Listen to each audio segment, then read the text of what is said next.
प्यारे प्रभु जी, हम धन्यवाद करते हैं परमेश्वर। इस समय प्रभु हम आपको महिमा प्रशंसा देते हैं। वो जीवित परमेश्वर, सर्व सामर्थी परमेश्वर आप हैं प्रभु। आपने हमें बनाया और आपने प्रभु हमें वो जीवन दिया है परमेश्वर, जो अनंत का जीवन है परमेश्वर। और इस अनंत के जीवन के लिए आपके अनंत वचन की हमें हर दिन आवश्यकता है परमेश्वर, क्योंकि आप अपने वचन से परमेश्वर हमें भरना चाहते प्रभु, हमारे जीवन को। प्रभु हम धन्यवादित है परमेश्वर कि आपने हमारे लिए उस क्रूस पे प्रभु आपने संपूर्ण कार्य किए प्रभु। हम धन्यवादित है परमेश्वर कि आपके उस अद्भुत अनुग्रह के लिए परमेश्वर, क्योंकि आप वो सारे अनुग्रह का दाता परमेश्वर है प्रभु। धन्यवाद करते हैं परमेश्वर हमारे बीच में होने के लिए प्रभु। धन्यवाद करते हैं प्रभु जी, आपको महिमा देते हैं लॉर्ड। इस समय यस लॉर्ड, ब्लेस कीजिए हर किसी को परमेश्वर, यहाँ पे आए हुए हर जन को प्रभु। आपके हाथों में सारे समय को सौंपते प्रभु यीशु के नाम से प्रार्थना को मांगते हैं, आमीन। अपने स्थान पे खड़े हो सकते हैं वचन पढ़ने के लिए।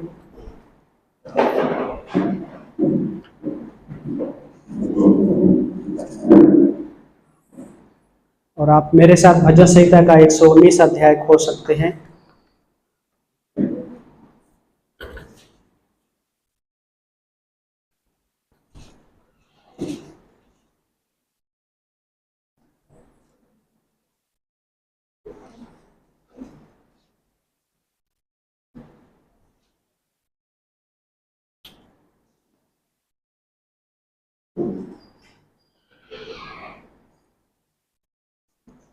भजन संहिता का 119 अध्याय और वचन नंबर 165 165।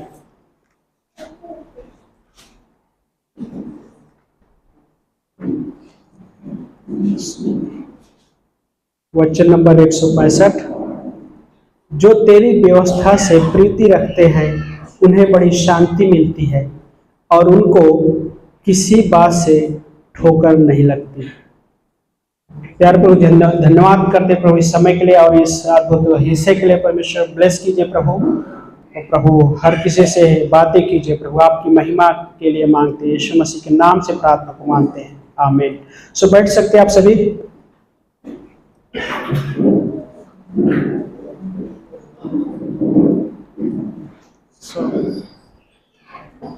यहाँ पे भजन संहिता का लेखक कई बार इन हिस्सों को रखता है कि यहाँ पे जो शब्द व्यवस्था, कई बार चेतवनियाँ शब्द इस्तेमाल करते हैं। व्यवस्था कई बार वचन से रिलेट करता है कि जो परमेश्वर के वचन से प्रेम रखते हैं, प्रीति रखते हैं, इस तरीके से लेखक रख रहा है यहाँ पे। और ये कंडीशनल जैसा नहीं है, कई बार हम ऐसा रखते हैं कंडीशन, बट गॉड हमारे साथ बहुत सारा चीज़ें ऐसा किया है जो कंडीशन नहीं रखा, लेकिन कई बार हमें परमेश्वर के साथ आगे बढ़ने के लिए आवश्यकता है। यहाँ पे जो लेखक कह रहा है कि जो तेरी व्यवस्था से प्रीति रखते हैं, और देन अगला पार्ट में है कि उन्हें बड़ी शांति मिलती है। उसका एक रिजल्ट है, परिणाम है कि उन्हें बड़ी शांति मिलती है, बड़ी शांति मिलती है। और अगला क्या बोल रहा है वहां पे कि उनको किसी बात से ठोकर, क्या है, ठोकर नहीं लगती। इस हिस्से को अगर हम सोचें कि क्यों लेखक ये रख रहा है, लिख रहा है कि किसी बात से उन्हें ठोकर नहीं लगती, तो ये पॉसिबल है, ये संभव है कि ठोकर लगे, और ठोकर लगती भी है ना। दूसरे शब्दों में कहे ठेस पहुंचती। लेखक कुछ चीजों को रख रहा है यहाँ। इजरायली लोग थे, परमेश्वर के साथ चले, लेकिन उनके भी जीवन में ऐसी बहुत सारी चीजें आई जो ठोकर का कारण बना। बहुत सारी चीजें, एक बिलीवर होने के नाते कई बार हमें भी बहुत चौकस रहने की आवश्यकता है, क्योंकि ऐसी बहुत सारी चीजें हैं जो हमारे जीवन में ऐसा ही चीजें आ सकती हैं, लेकिन एक विश्वासी होने के नाते क्या वहीं पे रुकना है? सवाल ले आता है, क्या वहीं पे रुकना है? जब एक विश्वासी इस जर्नी में चल रहा है, चल रहे तो पॉसिबल है कि ठोकर लगे। हम साधारण अगर देखें, कई बार हम भी चलते हैं है ना, इस संसार में, और कई बार पैरों में है ना ठोकर लगती है, अच्छी तरीके से ठेस लगती है। कई बार कोई शब्द बोलता है तो ठेस लग सकती है ना। बहुत सारा लोग जख्मी हो जाते हैं भाई, और इतने जख्मी हो जाते हैं कि उस जख्म को ऐसा लगता है कि उसके लिए कोई दवा ही नहीं है। लेकिन क्या परमेश्वर की इच्छा ऐसी है कि वो एक विश्वासी वो जीवन भर उस जख्म को लेकर चले, उस जख्म को लेकर जीवन व्यतीत करे, वो भी विश्वासी जीवन? ये परमेश्वर की इच्छा नहीं है। क्योंकि यदि परमेश्वर की इच्छा होती तो परमेश्वर ये नहीं कहता कि जो उसके प्रेम से प्रीति रखता है उन्हें बड़ी शांति मिलती है। परमेश्वर की इच्छा ये नहीं है कि एक विश्वासी ठोकर में अपने जीवन को लेकर उस ठोकर में वो जीवन जिए, वो भी विश्वासी जीवन। परमेश्वर की इच्छा यह है कि वो परमेश्वर की महिमा करते हुए और वो स्वतंत्र रूप से परमेश्वर के साथ चल सके, है ना। हम बाइबल स्टडी के दिन कह रहे थे कि इस दुनिया में बहुत सारे विश्वासी हैं जो परमेश्वर से प्रेम रखना चाहते, परमेश्वर से प्रेम करना चाहते हैं, परमेश्वर के पीछे चलना चाहते हैं, परमेश्वर की सेवा भी करना चाहते हैं। लेकिन क्या होता है, उनके अंदर जो कैपेसिटी है, क्षमता है, वो क्षमता, वो जीवन में बहुत सारे बोझ होते हैं, वो क्षमता को दबा देते हैं। बोझ की वजह से वो जो कैपेसिटी है उसको दबा देते हैं। इस वजह से वो चीजें नहीं कर पाते जो परमेश्वर चाहता है। यहाँ पे लेकर कह तेरी व्यवस्था से जो प्रीति रखते। क्या होता है कि ये कब होता है, ठोकर का जो कारण कब होता है, कई बार हमें सोचने की आवश्यकता है कि ये जो ठोकर लगना, कई बार जब हम परमेश्वर के वचन से प्रेम करना और परमेश्वर के वचन से हम परमेश्वर के वचन के साथ सोचना छोड़ देते या सोचना कम करने लग जाते हैं, तभी हमारी लाइफ में बहुत सारे ठोकर का कारण होता है। परमेश्वर ने हमें एक सोच दिया है और वो भी अपनी सोच दिया है, और वो सोच में सोचने के लिए स्वयं परमेश्वर ने हमें अपना मन दिया है। कुरिन्थियों के पत्र में पौलुस लिखता है कि हमारे पास मसीह का मन है, क्योंकि बिना उसके मन के हम परमेश्वर के साथ नहीं सोच सकते। इस दुनिया में बहुत सारा इंसान सोचता है और सोचते सोचते इतना ज्यादा सोच लेता है कि वो चिंताओं में व्यस्त हो जाता है। सोचते सोचते इतना ज्यादा सोच लेता है कि लोग मनोवैज्ञानिक के शिकार हो जाते हैं, साइकोलॉजी पर शिकार हो जाते हैं, इतने ज्यादा डीप में सोचने लग जाते हैं। लेकिन क्या परमेश्वर यह चाहता है कि उस सोच में सोचो जो तुम्हारे जीवन को नाश की ओर लेके जाता है? लेकिन परमेश्वर क्या चाहता है कि हम उस सोच में सोचें जो हमारे जीवन को नाश में नहीं, परंतु हमारे जीवन को एक ऊपर की ओर लेके जाना चाहता है। वो परमेश्वर की वो सोच है, और परमेश्वर वही चाहता है कि हम उस सोच में सोचकर उस जीवन में हम आगे बढ़े कि परमेश्वर के प्रेम को हम ग्रहण करते हुए उससे हम प्रेम कर सकें। यदि मैं परमेश्वर के प्रेम को ग्रहण नहीं कर रहा हूं तो मैं परमेश्वर के उन हिस्सों से प्रेम भी नहीं कर सकता। परमेश्वर ने मुझे प्रेम ग्रहण परमेश्वर ने हमें अपने प्रेम को ग्रहण करने के लिए हमें फ्रीली दिया है। कोई रुकावटें नहीं रखी है। लेकिन रुकावटें कब आती है? जब एक विश्वासी पाप में जीता है। परमेश्वर पापी से प्रेम करता है लेकिन पाप से नफरत करता है। परमेश्वर हर किसी को स्वतंत्रता दिया है और उस स्वतंत्रता में हम जी सकते हैं, क्योंकि उसने जब हमसे प्रेम किया है तो उसमें कोई रुकावट नहीं रखा है, लेकिन हमारे पाप जो है परमेश्वर से प्रेम करने के लिए रुकावट बन जाते हैं। और वो पाप मेरे लिए जीवन के लिए, मेरे जीवन में ठोकर का कारण बन सकता है।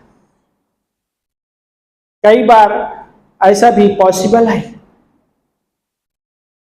कोई कह सकता है कि मैं पाप में जीकर परमेश्वर से उतना प्रेम कर सकता हूं, लेकिन मैं एक सच्चाई बताना चाहता हूं कि आप झूठ में हैं। क्योंकि झूठ परमेश्वर की ओर से नहीं है, झूठ शैतान की ओर से है, क्योंकि वो झूठ का पिता है। वो स्वभाव से ही झूठा है। यूहन्ना के 8 अध्याय में पढ़ेंगे, वो स्वभाव से ही झूठा है। लेकिन परमेश्वर सच्चा है। परमेश्वर जो कभी नहीं बदलता है, जब वो कभी नहीं बदलता है तो उसका प्रेम भी कभी नहीं बदलता, और वो हमसे वो प्रेम करता है, और हमें भी उससे प्रेम करने के लिए हमें वो क्षमता देता है कि ताकि हम उससे प्रेम कर सकें। ये उसकी इच्छा है। और जब एक विश्वासी उससे प्रेम करने के लिए आगे बढ़ता है, उसके साथ सोचने के लिए आगे बढ़ता है, तो परमेश्वर हमें सामर्थ्य भी प्रदान करता है ताकि हमें ठोकर न लग सके। बहुत सारे पुराने नियम में पंक्तियां हैं कि इजराइल लोगों के जीवन में ठोकर लगी। क्या हुआ? परमेश्वर के साथ नहीं चल सकते। वादा किया, प्रॉमिस किया, हम चलेंगे। मूसा ने जब परमेश्वर ने मूसा को जब वो चीजें बातें बताई, और जब गैदर किया सारे लोगों को, सब लोगों ने कहा हम परमेश्वर के साथ चलेंगे। और थोड़ी समय में क्या हो गया कि सब अपने अपना मार्ग ले लिया, सब, क्योंकि उनके जीवन में कुछ ना कुछ चीजें ऐसी आई जो ठोकर का कारण बन गया। वो परमेश्वर से वादा तो किए, लेकिन परमेश्वर से उस वादे के रूप में वो पूरा नहीं कर सके। यस, परमेश्वर जानता है हमारी सृष्टि को कि हम मिट्टी से बने हैं। वो हमें यह भी जानता है कि हमारे अंदर क्षमता नहीं है, और परमेश्वर यह भी जानता है कि हम परफेक्ट नहीं हैं। और इस दुनिया में बाय द वे कोई भी परफेक्ट नहीं है सिवाय यीशु मसीह के।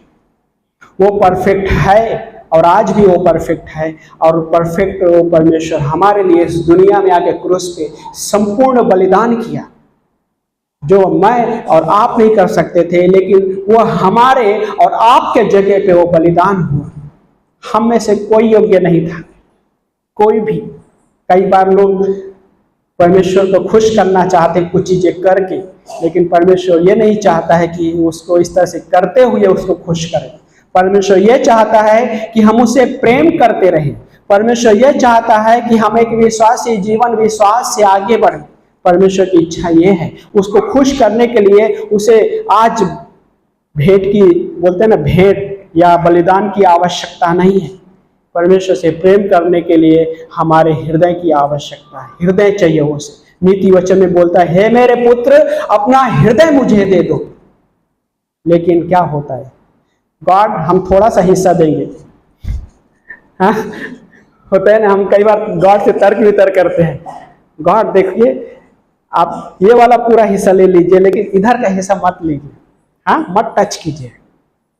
होता है ना, हम कई बार मेहमान आते हैं हमारे घरों में, या तो हॉल तक ही सीमित रखते हैं है ना, हॉल तक। लेकिन जब वो परमेश्वर हमारे जीवन में आता है, कई बार हम भी उसको सीमित कर सकते हैं, लेकिन जब हम परमेश्वर का अलाउ करते हैं हर एक उन हिस्सों में, तो परमेश्वर सारे हिस्सों में कार्य करता है। हमारे जीवन में ये एक हिस्सा मैं पढ़ रहा था, क्या बोलता है कि हमारे प्राण के अंधेरे कमरे में बहुत सारे अनडेवलप्ड पिक्चर्स होते हैं, अविकसित, है ना, हिंदी क्या बोलते हैं, अविकसित इमेजेस, तस्वीरें होती हैं हमारे प्राण के अंधकार के कमरे में।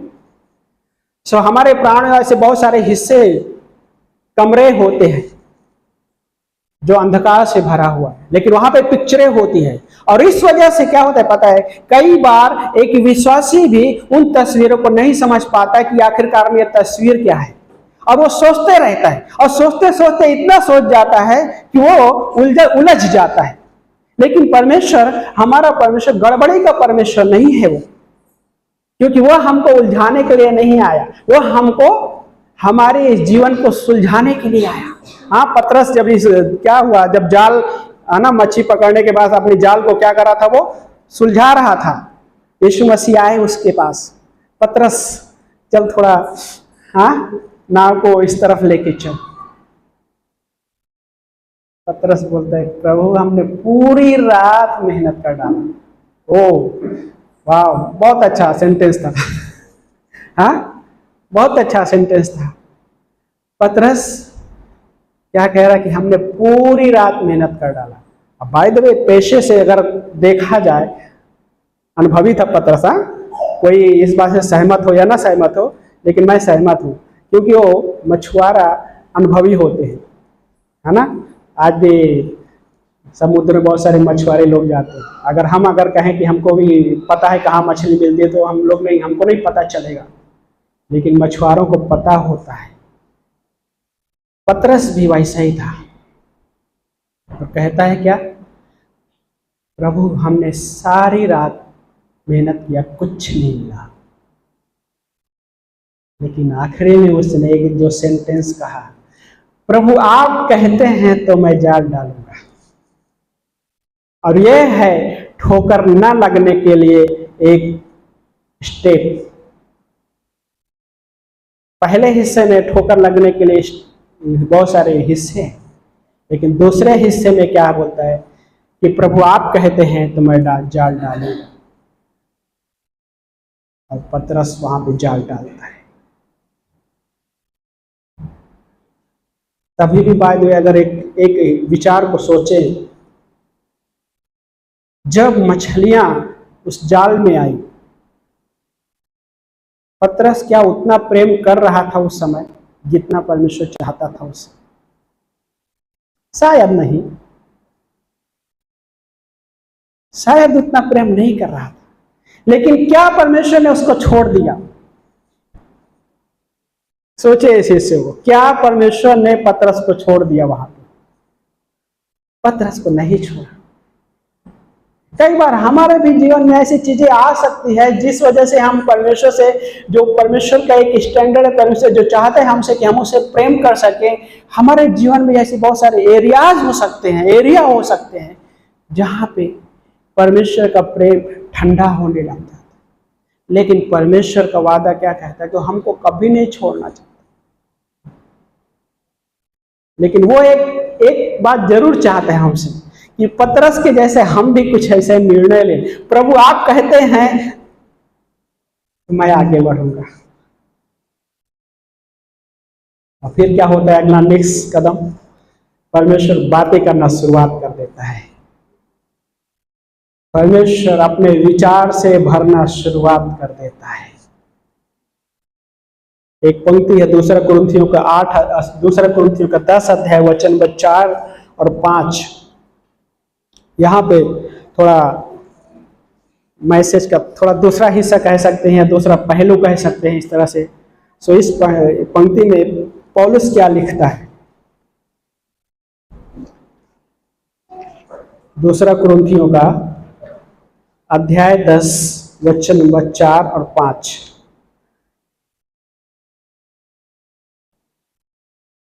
कोई पढ़िए, अपने स्थान पे पढ़ सकते हैं, पढ़िए एक जन। क्योंकि हमारी व्यक्ति सत्य दैहिक नाही, तर तटामध्ये जमीन दुरुस्त करण्यास ही देवाच्या दृष्टीने समर्थ आहे। तर्क वितर्क व देवज्ञानाविरुद्ध उंच उभारलेले असे सर्व काही पाहून टाकून प्रत्येक कल्पना विचारहीन व्हावी म्हणून आम्ही ती बंदिवान करून देतो। बस हिंदी में पढ़िए। क्योंकि हमारी लड़ाई के हथियार शारीरिक नहीं, पर गढ़ों को ढा देने के लिए परमेश्वर के द्वारा सामर्थी हैं। इसलिए हम कल्पनाओं का और हर एक ऊंची बात का जो परमेश्वर की पहचान के विरोध में उठती है, खंडन करते हैं और हर एक भावना को व्यक्त करके मसीह का आज्ञाकारी बना देते हैं।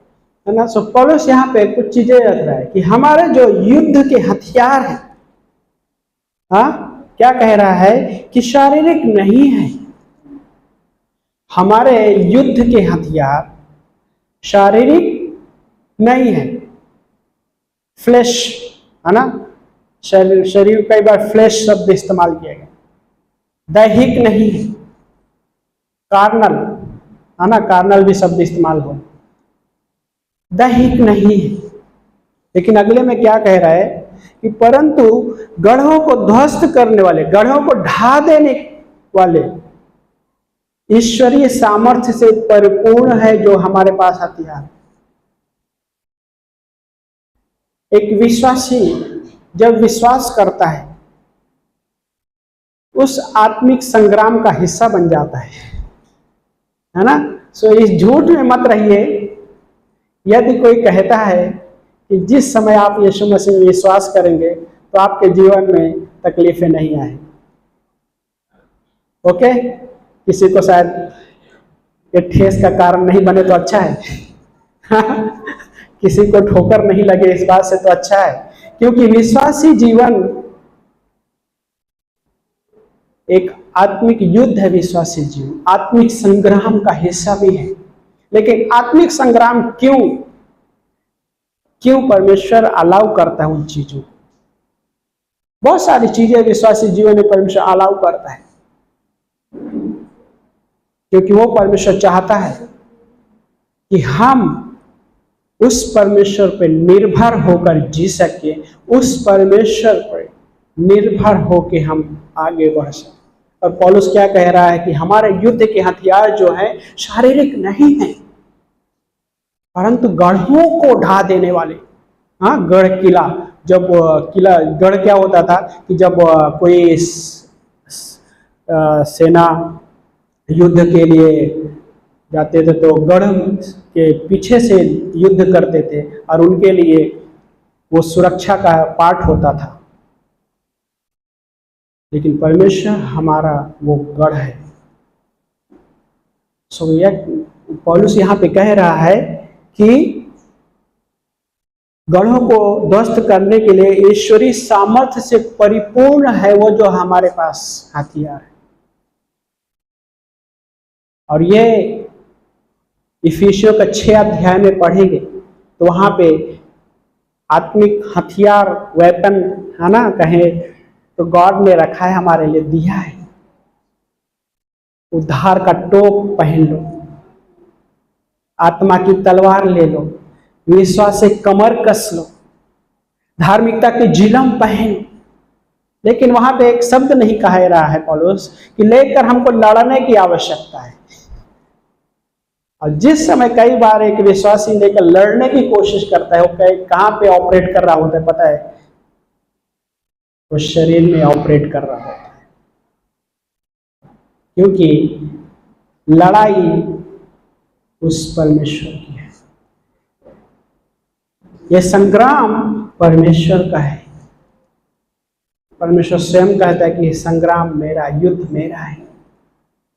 लेकिन हम क्या करते हैं? हम इन हथियारों को ग्रहण करते हैं जो परमेश्वर ईश्वरीय सामर्थ्य से क्या है? मजबूत है, परिपूर्ण है। और आगे यहाँ पे लिखता है वचन 5 में कि हम परमेश्वर के ज्ञान के विरुद्ध उठने वाली कल्पनाओं और प्रत्येक अवरोधन का खंडन करते हैं। मेरा तो ट्रांसलेशन थोड़ा डिफरेंट मिलेगा आपको, ओके। सो यह बोलते हैं कि हम परमेश्वर के ज्ञान के विरोध में उठने वाली वो कल्पनाएं, इमेजिनेशन,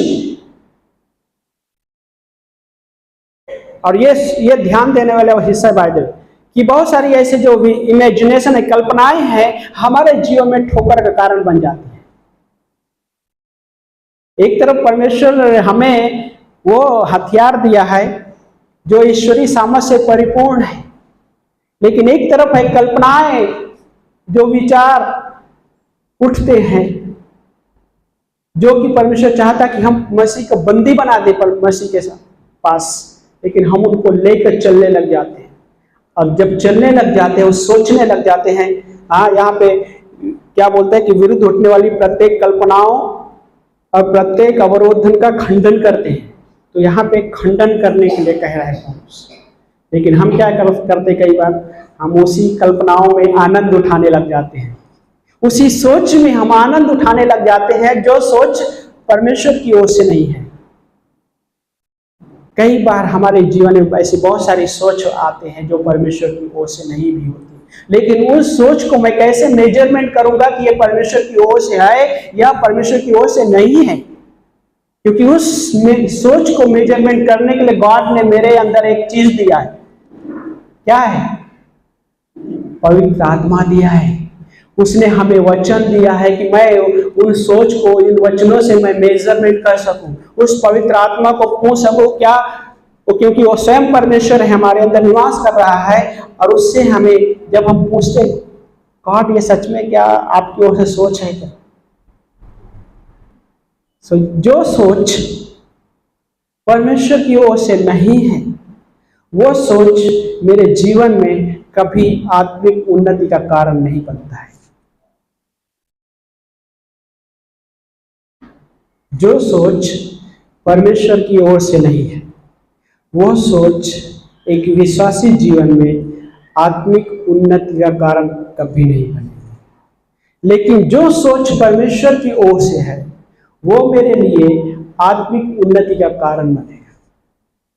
और यही परमेश्वर चाहता है कि हम उसके साथ सोचें, और उसके साथ सोचने के लिए हमें उसने अपना मन दिया है, ताकि हमें ठोकर ना लगे, ताकि मैं उस प्रेम में बढ़ सकूं, उसके वचन के साथ उसके वचन को मैं प्रेम कर सकूं। और उसके वचन को प्रेम करना, कैसे प्रेम कर सकते हैं? सवाल दूसरा ये आ जाता है। हाँ, दूसरा सवाल ये आता है कि हम उसके वचन को कैसे प्रेम करें। हाँ, किसी इंसान को प्रेम करने के लिए कहे तो शायद पॉसिबल हो भी सकता है, पॉसिबल नहीं हो भी सकता है। कई बार विश्वासी इंसान से भी प्रेम करना मुश्किल हो जाता है। क्यों? क्योंकि इंसान अपने माइंड सेट में फिक्स होता है। कई बार विश्वासी अनफॉरगिवनेस में जीता है, जिस वजह से वो परमेश्वर के वचन से प्रेम नहीं कर पाता है, और यह भी एक ठोकर का कारण होता है उसके लिए। लेकिन परमेश्वर तब भी हमसे वो प्रेम करता है, तब भी उसका अनुग्रह मेरे लिए होता है। तो पौलुस कहता है कि प्रत्येक वो जो उसके विरुद्ध में उठने वाली इमेजिनेशन है, हाँ, कल्पनाएं हैं, उन चीजों को खंडन करना है। और जब एक विश्वासी उन चीजों को खंडन करता है, उस क्षण में परमेश्वर के पास एक प्रावधान है उसके जीवन में आगे बढ़ने के लिए।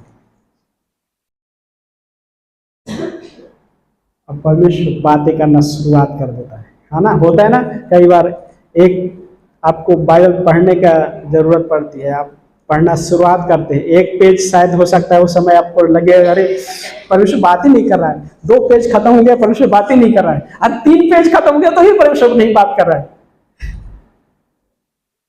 लेकिन क्या होता है उस समय पे भी हम बहुत सारे विचार में होते हैं। भाई क्या विचार होता है?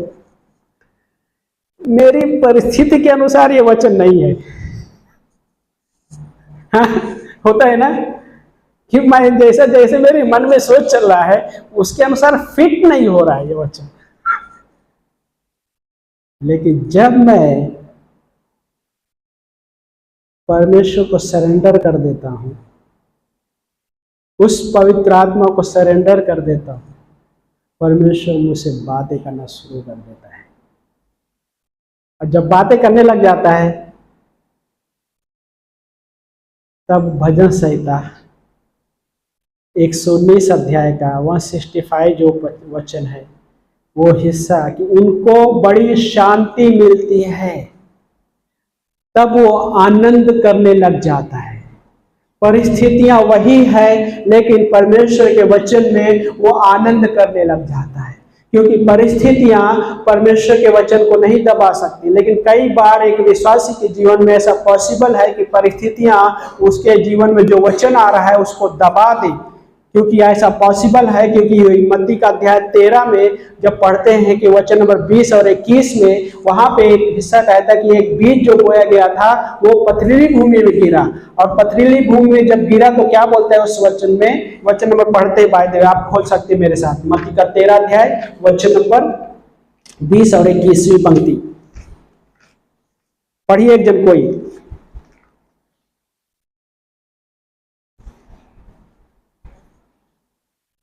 मिल गया हो तो पढ़िए। सरकारी वर पेरलेला तो हा आहे की वचन ऐकतो व तत्काळ ते आनंदाने ग्रहण करतो, परंतु त्यात मूळ नसल्या कारणाने तो दुराप होतो आणि वचनामुळे संकट आले किंवा छळ झाला म्हणजे तो लागला अडखळतो, है ना। आगे एक जन और कोई पढ़िए हिंदी में भी पढ़िए, एक जन पढ़िए पढ़िए, वचन पढ़ने के लिए सरवाइया नहीं है। हाँ और जो पथरीली भूमि पर बोया गया, हाँ, वह यह है जो वचन सुनकर तुरंत आनंद के साथ मान लेता है, हाँ, पर अपने में जड़ न रखने के कारण वह थोड़े ही दिन का है, और जब वचन के कारण कलेश या गड़बड़ होता है तो तुरंत होकर खाता है। हाँ, क्या करता है, तो पथरीले में बीज बोया गया, वचन सुनता है और तुरंत आनंद पूर्वक ग्रहण भी करता है।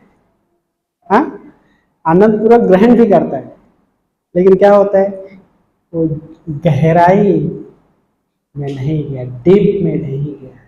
और डीप में जाने के लिए प्रोसेस एक ही है, पहले तो मैं पवित्र आत्मा को अलाउ करूं कि मेरे अंदर वो कार्य करे, और दूसरा प्रोसेस ये है मेरे लिए भी कि मैं उसके उन वचनों में सोचने का कार्य करूं, उसके वचनों में मनन करने वाला पाठ करूं।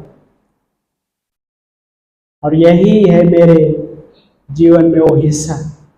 और ये वचन कहता है कि वो ग्रहण तो करता है और तुरंत ही आनंद के साथ। और दिन आगे क्या बोलता है उस पंक्ति में, वचन 21 बोलता है कि फिर भी अपने आप में गहरी जड़ नहीं रखता, इसलिए थोड़े समय का है, और जब वचन के कारण क्लेश या सताव आता है तो वो तुरंत क्या होता है, ठोकर खाता है। ये भी हमारे विश्वासी जीवन में कई बार ऐसा पॉसिबल है। लेकिन जब वचन आता है तो मेरा कार्य यह है कि मैं उस वचन को स्वीकार करने के बाद उन वचनों के साथ सोचना शुरू करूं। सोचना क्या होता है, कुछ विचार है, परमेश्वर के विचार वचन है, तो उस वचन के साथ कैसे सोचना है। तो कई बार लोगों को यह भी नहीं पता होता है कि मैं उसके वचन के साथ कैसे सोचूं।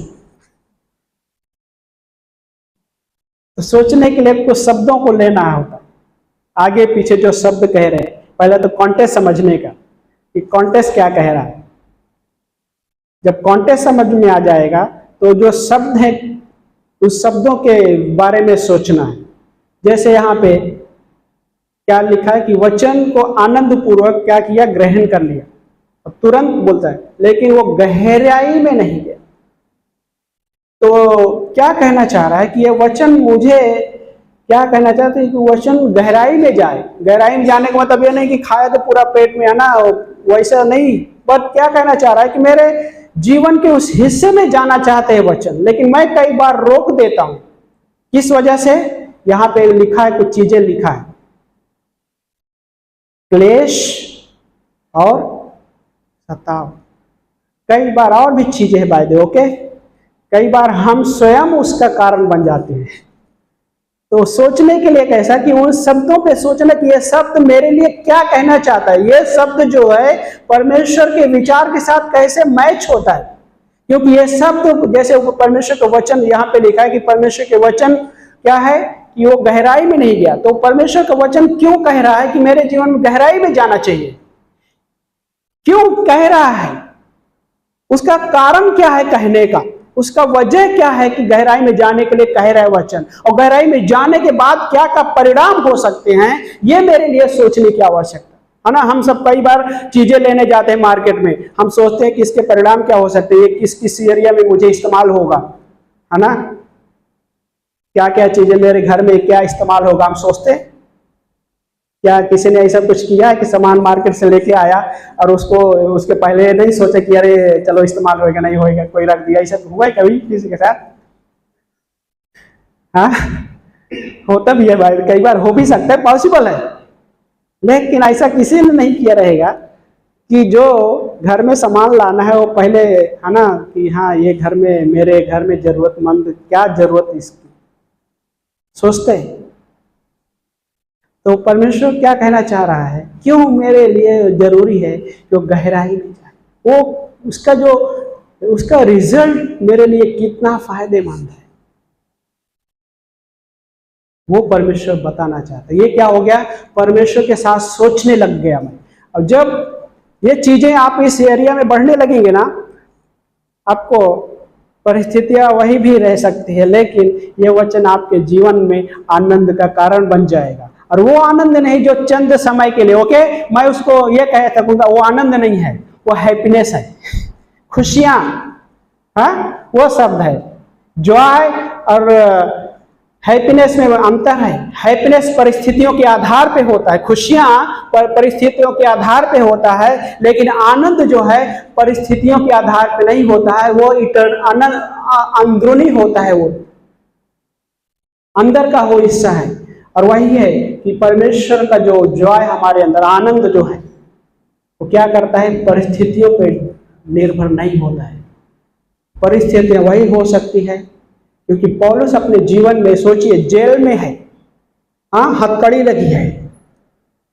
फिलिपियों के 4 में बोलता है, प्रभु में सदा आनंदित रहो, मैं तुमसे फिर से कहता हूं प्रभु में सदा आनंदित रहो। एक विश्वासी कह सकता है, आप कैसे कह सकते हैं, मैं तो तकलीफ में हूं, कल ही इतना सारा बड़ा एक हिस्से से लड़के आया हूं, हाँ, अभी भी उसका परिणाम मेरे जीवन में, आप कहते हैं आनंद मनाओ।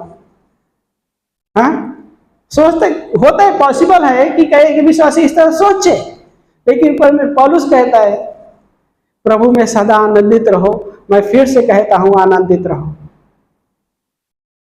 पौलुस, आखिर आपको क्या हो गया है ना, कई बार सोच सकते हैं विश्वासी, लेकिन जब मैं परमेश्वर के सोच के साथ उसको सोचने लग जाता हूं कि गॉड मुझे उस परिस्थिति में आनंद देना चाहता है, उस परिस्थिति में, क्योंकि परमेश्वर कल, आज, युगानुयुग कैसा है, वो कैसा है, एक सा है। तो क्या आपके परिस्थिति में वो बदल जाएगा? आपके परिस्थिति में भी वो परमेश्वर एक सा है।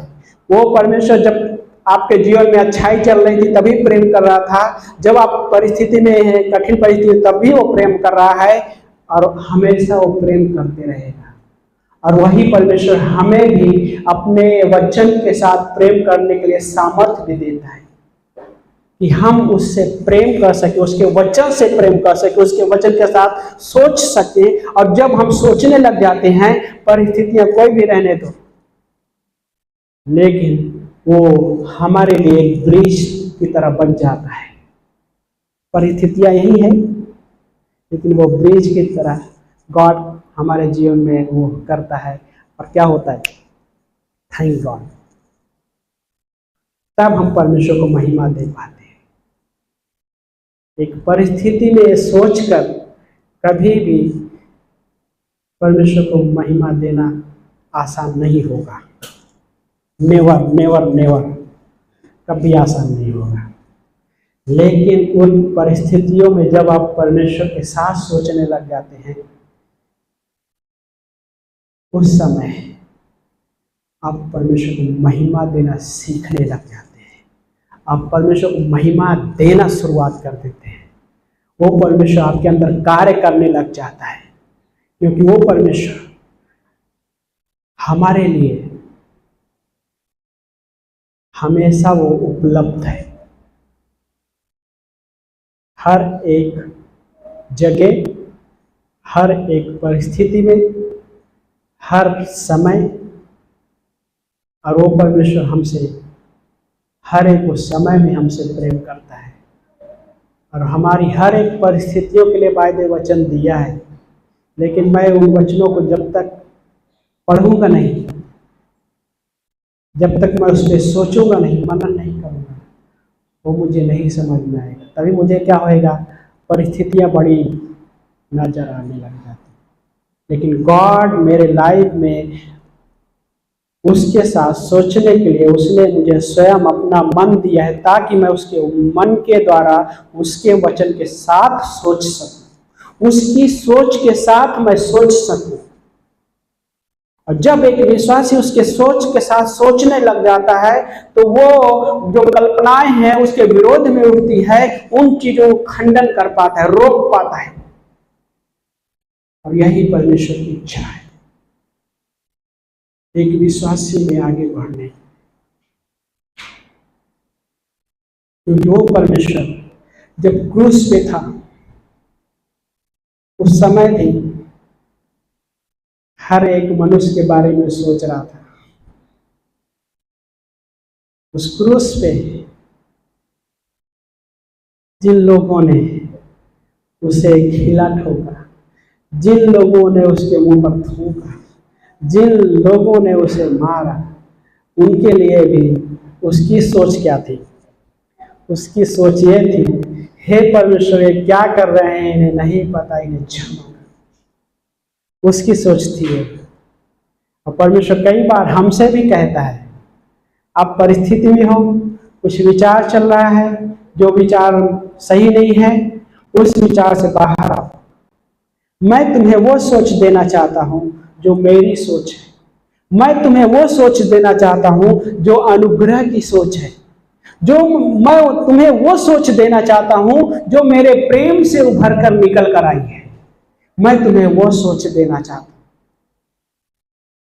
उस क्रूस पे यीशु मसीह ने उनसे भी प्रेम किया जिन्होंने उसे क्रूसीफाई किया, और उसका रिजल्ट आज भी हो रहा है, आज भी जारी है कार्य। सिर्फ हमारे ही जीवन में नहीं, इस दुनिया में बहुत सारे हैं, हर किसी के जीवन में कार्य करना चाहता है। लेकिन कई बार विश्वासी इन सारे हिस्सों में वो जकड़ा रह सकता है, और वही जकड़ उनके लिए ठोकर का कारण बन सकती है। वो अपने ही सोच में उलझा हुआ हो सकता है, और वही सोच उनके लिए ठोकर का कारण बन सकती है। क्रूस कई बार लोगों को ठोकर का कारण बनता है, क्योंकि पहला कुरिन्थियों की 1:18 में पौलुस ने क्या कहा, क्रूस की कथा नाश होने वालों के लिए मूर्खता है, परंतु हम उद्धार पाने वालों के लिए परमेश्वर की सामर्थ्य है। पौलुस ने क्या रखा यहाँ पे 10:4-5 में जब पढ़े, तो वहां पे ईश्वरीय सामर्थ्य से परिपूर्ण है वो जो हथियार। और वो क्रूस हमारे लिए क्या बोलता है कि उनके लिए ठोकर का कारण बनता है जो उसको स्वीकार नहीं करता। क्योंकि क्रूस की कथा नाश होने वालों के लिए ठोकर का कारण बन जाता है, उनके लिए वो ठोस लगती है। लेकिन जो विश्वास किए हैं, जो विश्वास करेंगे, उनके लिए परमेश्वर का सामर्थ्य बनता है, एक लकड़ी का हिस्सा। हाँ, आज कई बार उसको लोग अलग अलग तरीके से पहनते हैं, है ना, पॉलिश किया हुआ रहता है, बट रियल क्रूस वो नहीं था। असली क्रूस जो था वो नहीं था। यीशु मसीह एक अगर हल्का सा टर्न हो रहे हैं समझिए, तो क्रूस जो लकड़ी उसके शरीर में चुभती रही होगी उस समय, एक छोटा सा मूवमेंट होने की। हाँ, कई बार हम होता है ना, कई गर्दन टेढ़ी हुआ किसी को मोच आ जाती है, ऐसा। हाँ, क्या होता है, बस 10 डिग्री ही मूव कर पाते हैं। हाँ, 15 डिग्री होने के लिए बहुत टफ हो जाता है। सोचिए, यीशु मसीह 2 डिग्री भी मूव किया ना, सोचिए क्रूस पे, वो चुभता था, लेकिन यीशु मसीह ने वो नहीं प्रकट किया, क्योंकि वो हमें और आपको देख रहा था। वो इस दुनिया में है, उनको भी देख रहा था। उनके लिए भी वो क्रूस पे बलिदान हुआ, जो आज विश्वास भी नहीं किया।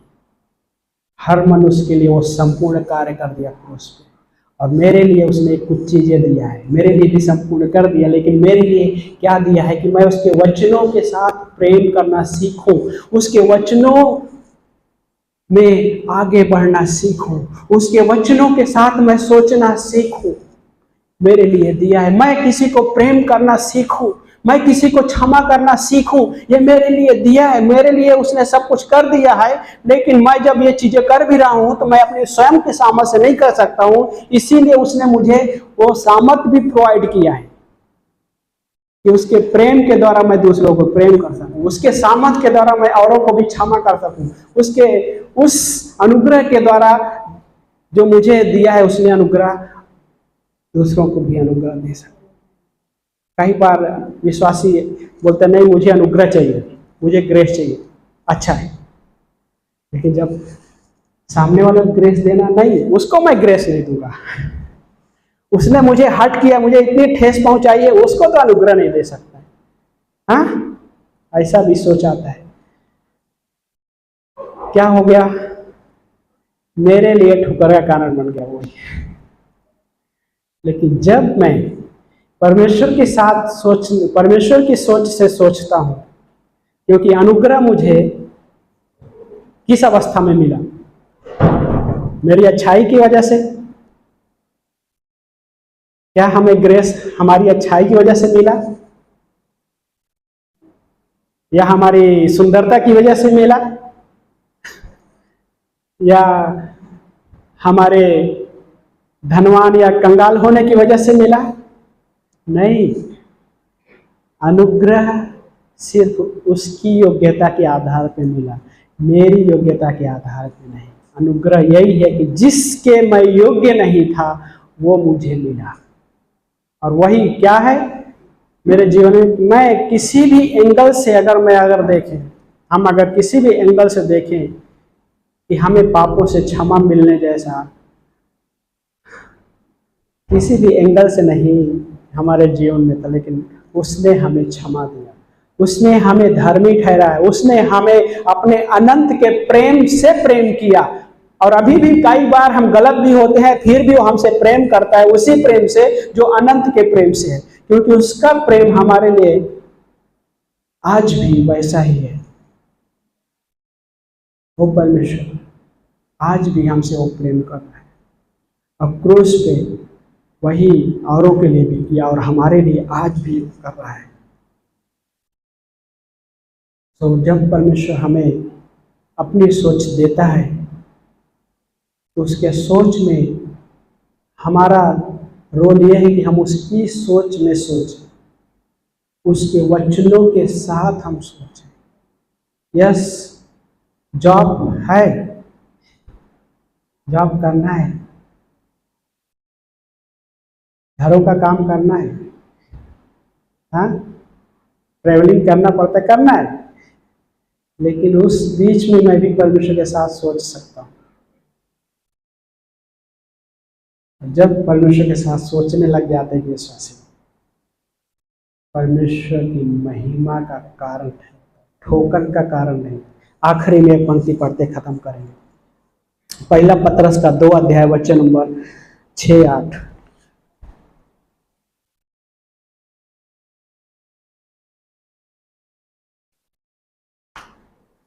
पढ़िए एक जन कोई। पहला पतरस 2 अध्याय वचन नंबर 6। इस कारण पवित्र शास्त्र में भी आया है, देखो मैं सिय्योन में सोने के सिरे का चुना हुआ और बहुकोटि पत्थर रखता हूँ। हाँ, और जो कोई उस पर विश्वास करेगा वह किसी भी से लज्जित नहीं होगा। हाँ, यहाँ पे सोचिए, हाँ क्या बोलते हैं, एक पत्थर रखता हूँ और जो कोई उस पर विश्वास करेगा वो कभी, दूसरा शब्द है, कभी निराश नहीं होगा। हाँ, जो उस पे विश्वास करेगा। पहला कुरिन्थियों के 1:18 क्या पौलुस ने कहा कि क्रूस की कथा नाश होने वालों के लिए मूर्खता है, परंतु हम उद्धार पाने वालों के लिए परमेश्वर की सामर्थ्य है। तो परमेश्वर की सामर्थ्य हमको निराश करने के लिए नहीं है। और क्रूस की कथा जो उसे स्वीकार कर रहे हैं उसके लिए निराश का कारण नहीं है, ठोकर का कारण नहीं है, जो उस पर विश्वास कर रहे हैं। आगे पढ़िए, आगे पढ़िए, आगे 7। अतः तुम्हारे लिए जो विश्वास करते हो वह तो बहुमूल्य है। हाँ, रिजल्ट देखना चाहते हैं उसका। अतः तुम्हारे लिए जो विश्वास करते हैं उनके लिए क्या है, वो बहुमूल्य है। आगे पढ़िए। पर जो विश्वास नहीं करते हैं उनके लिए जिस पत्थर को राजमिस्त्रियों ने निकम्मा ठहराया था वही सोने का सिरा होगा। हाँ, उनके लिए जो विश्वास नहीं करते, परमेश्वर ने उनके लिए क्या बोलता है कि उस पत्थर को राजमिस्त्रियों ने निकम्मा ठहराया। हाँ, निकम्मा शब्द ठुकरा दिया था, उनके लिए वो ठोकर का कारण बन गया, उनके लिए ठोकर का कारण बन गया। लेकिन हमारे लिए जो विश्वास करते, जो विश्वास करेंगे, हाँ, जो करेंगे, उनके लिए भी वो ठोकर का कारण नहीं बने, उनके लिए सामर्थ का कारण बनेगा, उनके लिए उद्धार का कारण बनेगा, उनके लिए भी वो प्रेम का कारण बनेगा। क्योंकि हम अपने प्रेम से हम किसी को प्रेम नहीं कर सकते। हमारा प्रेम हर एरिया में शर्त रखता है। हाँ, इस एरिया में शर्त रखेगा, इस एरिया में शर्त रखेगा। किसी भी एरिया में देखो, मनुष्य का प्रेम शर्त रखता है, अब बदलने वाला प्रेम है ना। ये मेरे साथ सही नहीं है, शर्त है ना, शर्त नहीं भी रखा, मेरे साथ सही नहीं है, मैं दूसरे दिन बदल जाएगा। लेकिन गॉड हमारे साथ वैसा नहीं करता। गॉड हमारे साथ बिना शर्त के प्रेम से किया, आगापे प्रेम से प्रेम किया, और वो परमेश्वर हमारे साथ ऐसा संबंध बनाया जो संबंध कभी नहीं बदलता। लेकिन हमारे पाप जो है उस संबंध को तोड़ देता है, लेकिन हमें वहीं पे नहीं रुके रहना है, आगे बढ़ना है। पहला यूहन्ना में 2 अध्याय पढ़े, बोलता है कि यदि कोई पाप करे तो हमारे पास ऐसा वकील है, सहायक है, जो हमारे लिए क्या करता है, प्रार्थना करता है, मध्यस्थी करता है। पहले करता है कि हमें पाप नहीं करना है, लेकिन यदि हो भी जाए, हाँ, यदि हो भी जाए तो हमारे लिए एक सहायक है, अर्थात यीशु मसीह। वकील, हाँ, वहाँ पे एडवोकेट इंग्लिश वर्ड है, सहायक है, और वो है प्रभु यीशु मसीह। वो हमारे लिए मध्यस्थी करने वाला, वो सहायक बना हमारे लिए।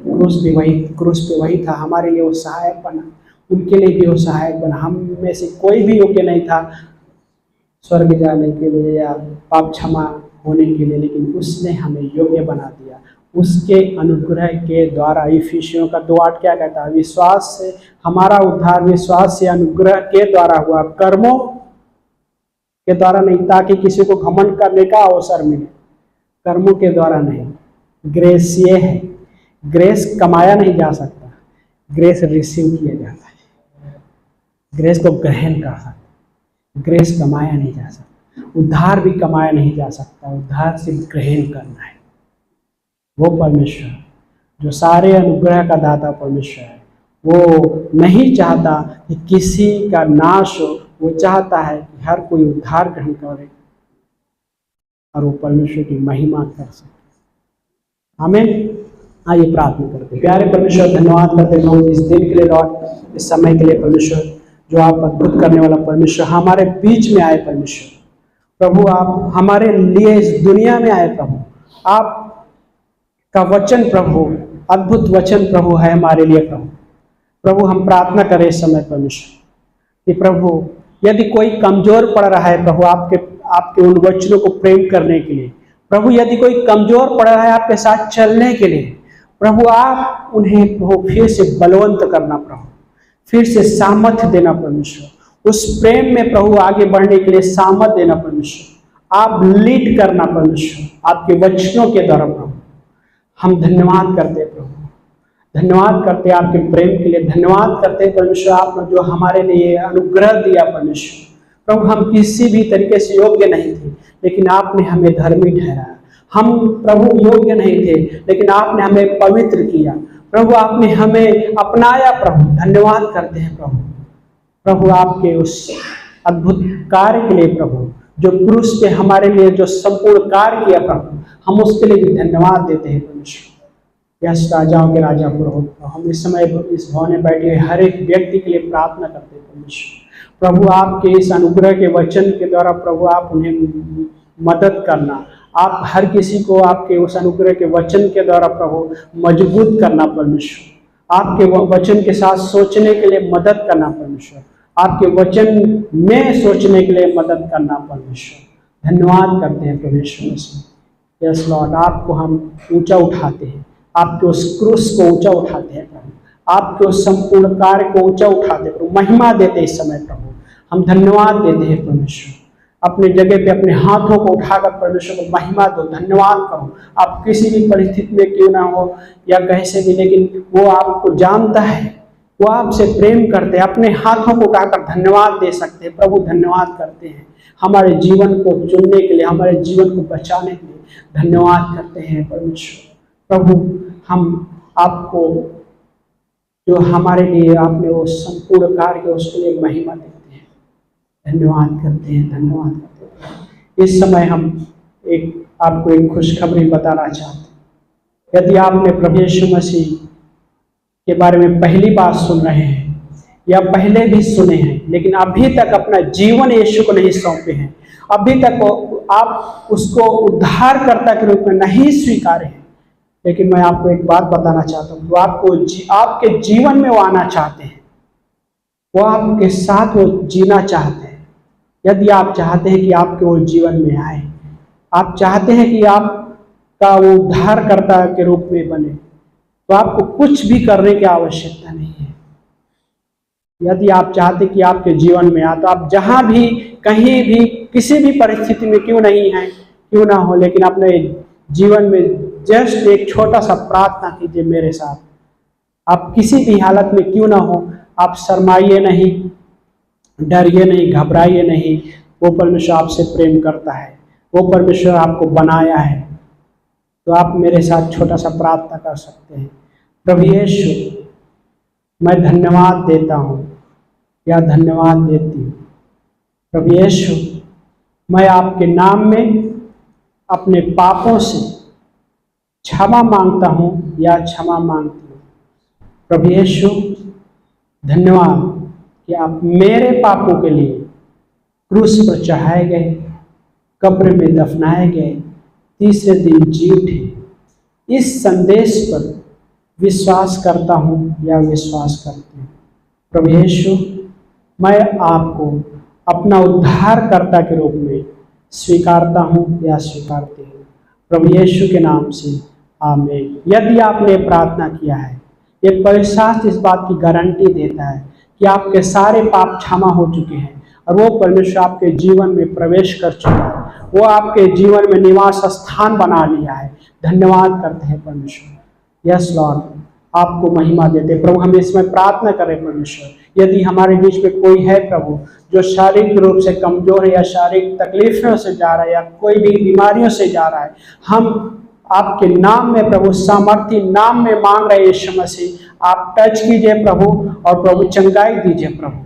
धन्यवाद करते हैं परमेश्वर, धन्यवाद करते हैं। आपके नाम को महिमा मिले प्रभु, क्योंकि आप चंगा करने वाला परमेश्वर प्रभु, यहोवा राफा चंगा करने वाला परमेश्वर प्रभु। टच कीजिए हर एक के जीवन को प्रभु। यस लॉर्ड, धन्यवाद के साथ इस प्रार्थना को हमारे उद्धारकर्ता प्रभु यीशु मसीह के नाम से मांगते हैं, आमीन।